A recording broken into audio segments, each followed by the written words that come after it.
Time and time again, I've been telling Black Americans that voting for Republicans or Democrats would do nothing significantly to your bank account or significantly for your household. But we're going to get into the discussion very quickly. And I want you to understand that this is not a hate against Joe Biden or the Democratic Party or against Republican. It just simply means that your vote never meant anything because your vote hasn't done nothing for you in this time that we know of today.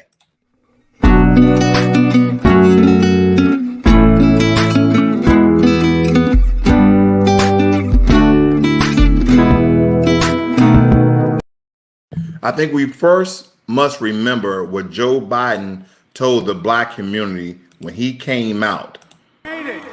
Especially those moments, and especially those moments when this campaign was at its lowest ebb, the African American community stood up again for me. You've always had my back, and I'll have yours. Let those words sit very closely to your heart, that Joe Biden has our back because the Black American community vastly voted for Joe Biden. But what people are not understanding, that the undermining and neglect that he continues to still operate in the White House while still shining and supporting each and every other group.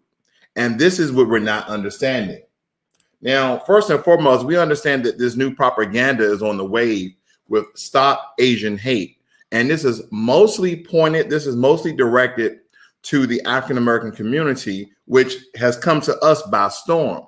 Us being unaware of this particular propaganda, and now that it's mainstream, it's all too late, because there was an executive order that I've been putting on my channel for everyone to share, and it looks something like this. And we need to be very aware of this executive order, because this is the protection that Asian American Pacific Islanders are getting under the law. An executive order that African Americans in this country, from the exception of us ever stepping foot on this land, have never got protections under the law from any presidency, from any government in any world except for Africa. But even in so, we have always been subjugated under the rule, under the authority of white supremacy. And time again, we continue to vote Democratic and some of us Republican, thinking that things are going to vastly change for African Americans, but they never do. Instead, we continue to get undermined by the authorities that we absolutely vote inside of these offices. Now, what about this particular executive order that was given to Hispanic Americans for their prosperity? And all of these sites that you're saying are government websites. These are tangibles. These are in form of reparations. And last but not least, Native Americans. Native Americans are now receiving a whopping $31 billion in reparations. African American community, what do we get? Foundational Black Americans, what do we get? We get $0.00. Senate passes larger investment in Native programs in history, more than $31 billion headed to Native American communities. And they have a whole breakdown of how they're going to allocate this money.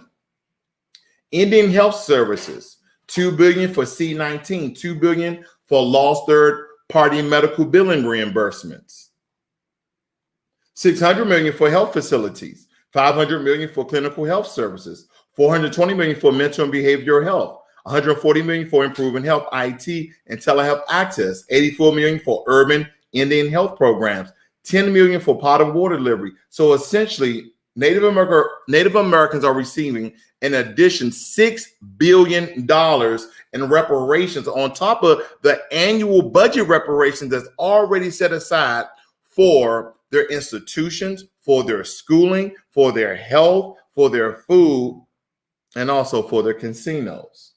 Now, if you break this down even more so, you can see that the money of $31 billion, that $1.2 billion for HUD and tribal and Native American and Hawaiian housing programs. And if we continue, you will go down the line and see $1.1 billion for Native education programs, including the Bureau of Indian Education Schools, tribal education agencies, tribal colleges, and universities. Native Hawaiian education programs, and Alaska Native education programs. This continues to undermine Black Americans because we are the only minority not to receive protection and also reparations. And if you guys are not aware, Native Americans receive reparations annually from the federal budget each and every year. So let's look into it. $1+ billion for Native families, tribal care programs and support, $900 million for Bureau of Indian Affairs programs, $600 million for Native communities, critical economic and infrastructure investments, $20 million to mitigate the impact of C-19 on Native languages, $19 million for Native communities' efforts to combat domestic violence. The list continues to go on, people. But it's not like we haven't been told this. But now when we look at this particular budget, it says here that budget overview, the 2020 budget for the Bureau of Indian Affairs is $1.9 billion. That is the amount that the Native American Indian Affairs receive every year for the federal government. It says that the budget prioritizes operations direct assistance to American Indian and Alaska Native Services population. This is the money that they receive each and every year under the federal government, paid with your tax dollars. That's why Native Americans can sit on reservations, do absolutely nothing, and get tangibles and get reparations. They get free land, which was stolen. I understand this is not against Native Americans, so don't get me wrong. Free housing, and they get a stipend each and every month. They do absolutely nothing, and they receive all the reparations to survive and to solidify their lives. But for Black Americans, we receive absolutely nothing. And for those people who were in support of Native Americans, those who are in support of Joe Biden winning the presidency, like Vivica Fox, where are you now? I don't hear anyone talking. Stephen and Alicia Curry, where are you now? I don't hear you talking.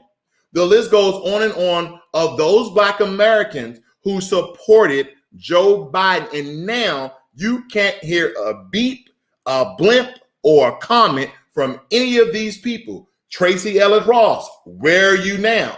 None of these people are showing up. Cardi B, you had so much to say during the interview. Where are you now? See, this is the issues when we let celebrities and other people who are not in our best interest speak for us. If you're not part of the Black news media, you're not listening to Professor Black Truth, the Black Authority, TD Hip Hop Media, Tariq Nasheed, to say Dr. Boyce Watkins, then you're not in the in crowd, because Keegan Michael Key supported Joe Biden. But guess what, ladies and gentlemen? He is not supporting us. Again, I digress. What did Joe Biden say to us? Especially those moments, and especially those moments when this campaign was at its lowest ebb, the African-American community stood up again for me. You've always had my back, and I'll have yours. That's what you heard him say, but what he really meant was this. Biden, do you support reparations? Look, let me, since I haven't spoken on this, got a chance. Number one, the reason we're the country we are is because of immigration. We've been able to cherry pick the best from every single continent. The people who come here have determination, resilience. They are ready to stand up and work like the devil. We have 24 out of every 100 children in our school today is Hispanic. The idea that we are going to walk away. Ladies and gentlemen, did you hear the question? The question was, do you support reparations? So just in case you missed it, I'm going to rewind it so you compare the question to the answer. Vice President Biden, do you support reparations? Look, let me, since I haven't spoken on this, got a chance. Number one, the reason we're the country we are is because of immigration. We've been able to cherry pick the best from every single continent.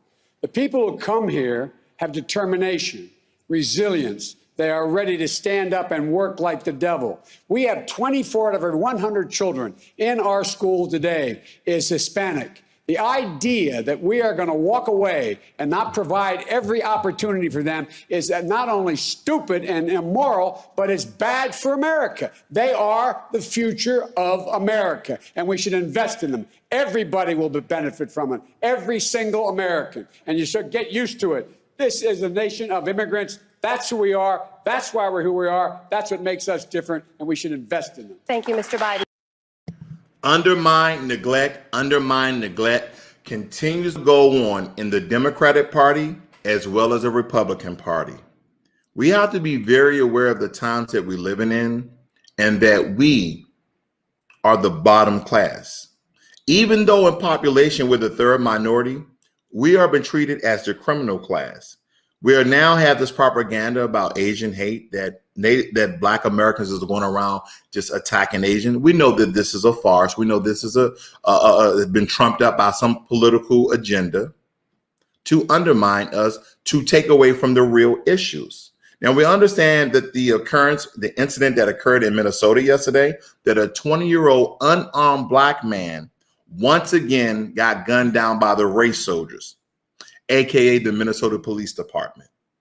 And these are the things that we're not being aware. While all of these things are going on in America, we continue to get undermined. We continue to be the bottom class, and we continue not to receive any protection or any tangibles under the law. But it's not like Joe Biden or Kamala Harris didn't tell us. They continue to tell us through their presidency, even though they use symbolism to help them get into the presidency and some bootleg bootlicks to help them get into the presidency. But where are these people now? Where are these people now? They are nowhere to be found. But as I know and as I see, I understand exactly what Black Americans are going to get. Is exactly what Kamala Harris said we will get. Do you support reparations for Black people? Well, listen, again, we had over 200 years of slavery. We had Jim Crow for almost a century. We had legalized discrimination and segregation, and now we have segregation and discrimination that is not legal but still exists and is a barrier to progress. We have disparities around housing. We have disparities around education. We have disparities around income. And we have to recognize that everybody did not start out on an equal footing in this country. And in particular, Black people have not. And so we have got to recognize that and do something about that and give folks a lift up. That's why, for example, I'm proposing the LIFT Act. Give people who are making $100,000 or less as a family a tax credit, which will benefit and uplift 60% of Black families who are in poverty. So by default, it affects Black families, but there's not a particular policy for African Americans that you would explore.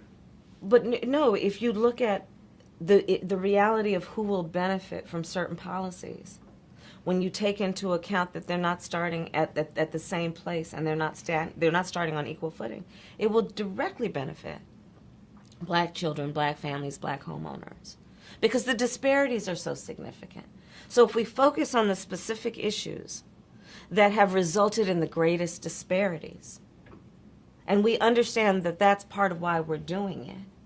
Listen, the reality also is this: any policy that will benefit Black people will benefit all of society. Let's be clear about that. Let's really be clear about that. So I'm not going to sit here and say I'm going to do something that's only going to benefit Black people. No, because whatever